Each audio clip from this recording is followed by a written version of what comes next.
这些行业在中国无人问津，但在美国利润高的吓人。懂得利用这些信息差，说不定就是你开启副业的绝佳机会。我是财喵，在纽约，在美工作8年，关注我，陪你搞懂美国理财生活，省心省钱，少走弯路。今天要聊的这几个行业，赚钱的差距可不是简单的中美汇率差，而是文化、国情、生活习惯造成的信息差。对华人来说，如果能切入这些领域，表面上看可能不起眼，但背后能撬动的收益往往超出你的想象。今天我就来拆解美国华人最容易忽略的4个高利润潜力行业，最后一个最意想不到，所以一定要看到最后哦。第一个，宠物服务业。说到美国人对宠物的感情，不是说喜欢，甚至都不能说是当家人，而是当神供着。什么高端猫粮、狗狗 SPA、宠物生日派对、宠物心理咨询、宠物保险，甚至宠物遗嘱，只要你能想得到，美国人真的都在砸米。数据显示，美国宠物产业年产值已经超过1400亿美元，而且很多服务都是循环消费，比如每周洗澡、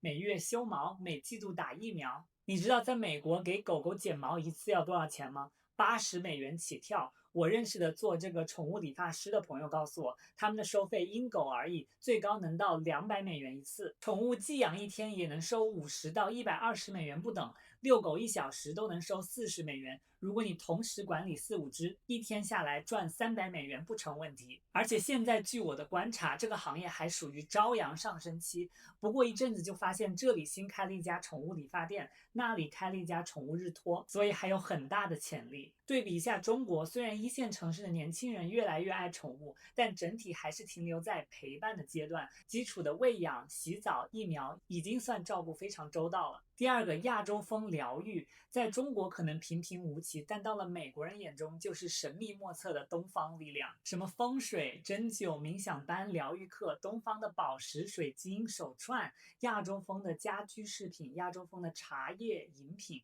这些在中国你可能觉得是骗人的批发货，但在美国可以卖出天价。只要你加入了神秘的东方磁场，美国人不但买单，而且是心甘情愿的花大钱。比如一个风水咨询，收费可达500美元起跳，一袋50克的乌龙茶能卖到50到100美元的价格。亚洲风的水晶装饰也能卖上几百美元到5000美金。还有这家位于加州的金门禅宗疗养院，吸引了很多好莱坞明星安吉丽娜·朱莉、芭芭拉·史翠珊，还有一众科技富豪和金融大佬。1周起住，价格直接在12000美元，全程封闭管理，设计灵感完全来自于日本禅宗文化，园林、冥想气功、水疗、正念饮食、手工艺课程。如果你有这方面的知识背景或者资源优势，这一块简直是躺赚天花板。把东方哲学、东方力量和西方奢华结合起来，你甚至不用自己服务，仅靠搭建平台做顾问，变现方式远远超过你的想象。第三是家政服务，在中国很多人的第一反应就是请个阿姨打扫，但在美国完全不一样。美国郊区房子大，什么草坪修剪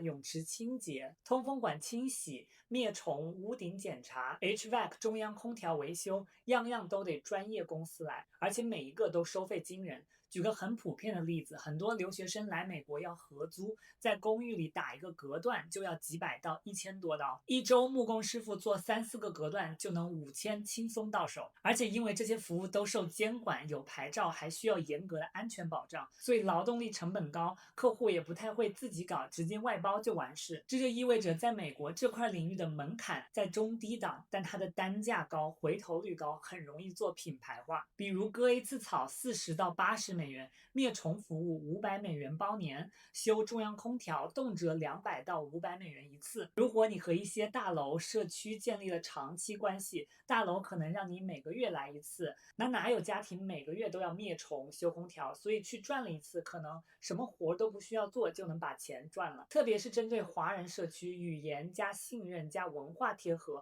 做起来之后可以保证客源不断。如果你能搞定基础管理找到靠谱的工人，不管你是做自己的团队还是平台撮合型模式，都有很大的潜力。最后一个，汽车周边，特别是车险。美国被誉为是车轮上的国家，车是生活必需品，尤其在郊区和中小城市，吃饭、上班、买菜、接娃，离了车简直寸步难行。而在这个全民开车的国家，车险行业几乎就是印钞机。首先，美国大多数州都规定买车必须买保险，一个美国家庭平均一年车险支出高达1000到3000美元。更关键的是，这些保险政策的购买通常不是全国一口价，而是通过代理人购买，高度碎片化。代理人能从中抽取10%到20%的佣金。你帮一个客户找到一个2000美元的车险方案，你就能轻轻松松拿到200到300美金的提成，而且客户每年续保，你就可能每年都拿一次。所以说，如果你懂得如何做保险比价，了解移民或者学生群体的需求，或者有中文市场的客户资源，你完全可以做一个面向华人的车险推荐平台，通过介绍客户给车险公司的模式稳定赚佣金。你如果还有电商操作经验，可以做一些车内周边配件的小电商，比如香氛、应急工具包、手机支架、座椅套、宠物安全带，这些都是利润高、复购率强的产品。最后来总结一下，每个人的资源不同，关键是你有没有自己能切进去的一个把手。如果你听完有任何灵感，欢迎评论区一起交流分享，我们一起搞钱。